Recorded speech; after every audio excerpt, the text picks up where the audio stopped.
Olá, você já parou para pensar o que de fato define o valor de um imóvel? Olha, não é só uma questão de localização ou de quantos quartos ele tem, não. Hoje, a gente vai mergulhar fundo nas bases, tanto técnicas quanto legais, que garantem que uma avaliação imobiliária seja, acima de tudo, confiável e sólida aqui no Brasil. Vamos juntos descobrir o que realmente está por trás desse número final? O nosso caminho hoje vai ser como montar uma pirâmide da credibilidade. A gente começa lá na base, com os tipos de conhecimento que são o alicerce de tudo. Depois, a gente sobe pela estrutura das leis e das normas que dão forma ao trabalho. E, por fim, chegamos lá no topo, onde se concentra a enorme responsabilidade de quem faz a avaliação. Bom, para começar, vamos quebrar um mito. O valor de um imóvel não é um palpite, de jeito nenhum. É uma conclusão construída sobre diferentes formas de saber. É de verdade uma ciência. E essa é a grande questão, não é mesmo? Como é que a gente transforma algo que pode parecer subjetivo, uma percepção de valor, em um dado técnico, um dado que pode ser defendido? A resposta para isso está na combinação de três tipos de conhecimento, que a gente vai ver agora.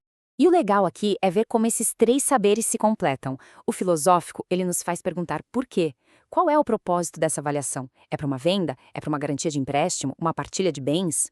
Já o conhecimento empírico vem da experiência, daquela observação atenta do mercado, é o famoso pé na rua. E por fim, o científico nos dá o como, ou seja, as ferramentas, as normas e a estatística para a gente provar aquele valor de uma forma bem objetiva. Então, a grande sacada é justamente esta. Um avaliador de excelência não usa só um desses saberes isoladamente. Ele integra todos eles. E é essa integração que vai garantir um laudo consistente, um laudo que qualquer pessoa consegue seguir o raciocínio, entender e verificar de onde saíram as conclusões. Agora, subindo um degrau na nossa pirâmide, vamos dar uma olhada na estrutura legal. É o conjunto de regras que guia e também limita o trabalho do avaliador. Afinal, não basta só a técnica, né? Tem que jogar conforme a regra. Pensa assim, cada uma dessas leis tem um papel muito específico. A Lei 6.530, por exemplo, diz o que o profissional pode ou não fazer. O Código de Defesa do Consumidor está aí para proteger o cliente. O Código de Processo Civil dita as regras do jogo quando a avaliação vai parar num processo na Justiça. E a jurisprudência, que são as decisões já consolidadas dos tribunais superiores, como o STJ e o STF, mostra pra gente como eles interpretam tudo isso na prática. É um sistema todo amarradinho. Ok, agora a gente chega num ponto que, olha, sempre gera bastante dúvida. Qual a diferença entre a resolução do Conselho Profissional, o COFES, e a norma técnica da ABNT? E mais importante, qual delas tem mais peso? A diferença fica bem clara quando a gente põe um lado a lado. A resolução do COFECI tem uma natureza administrativa, ela é mais simples e é super útil para dar uma opinião de mercado, o famoso PETAM, o Parecer Técnico de Avaliação Mercadológica. Por outro lado, a norma da ABNT é técnico-científica, é muito mais rigorosa, muito mais completa e por isso é essencial para perícias e laudos que precisam de uma baita sustentação jurídica. Então, se tem uma coisa para a gente guardar daqui, é esta. Num contexto judicial, não tem discussão. A norma da ABNT prevalece. É ela que dá a validade técnica e a força de prova que um laudo precisa ter na frente de um juiz para ser considerado robusto. E já que a ABNT é a estrela aqui quando o assunto é rigor, vamos entender o porquê. Ela funciona como um verdadeiro manual de instruções para se fazer uma avaliação técnica, precisa e, o mais importante, uma avaliação que seja defensável. O processo que a norma estabelece é muito lógico. Olha só.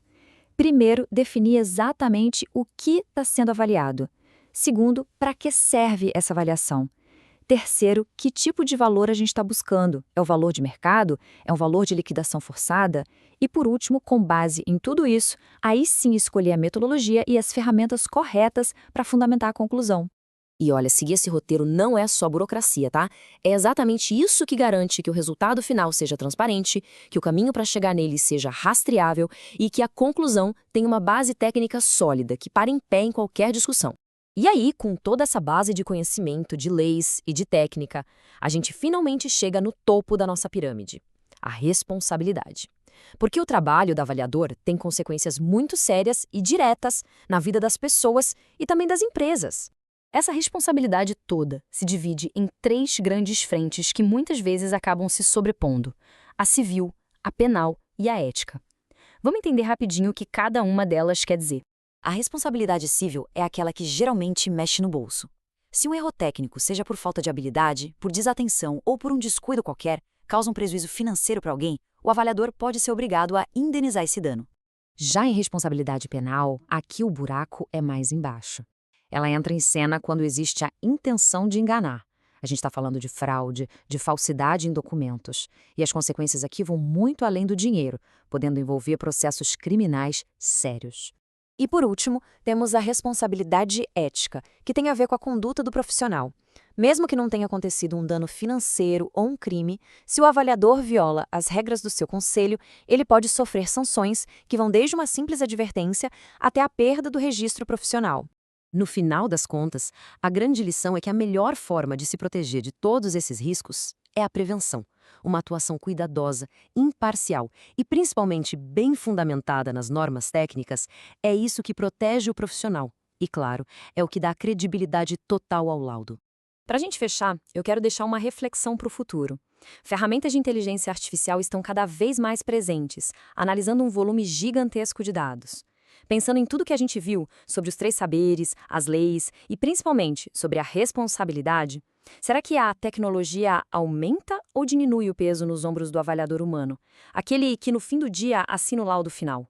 Fica aí uma ótima pergunta para a gente pensar sobre o futuro da profissão.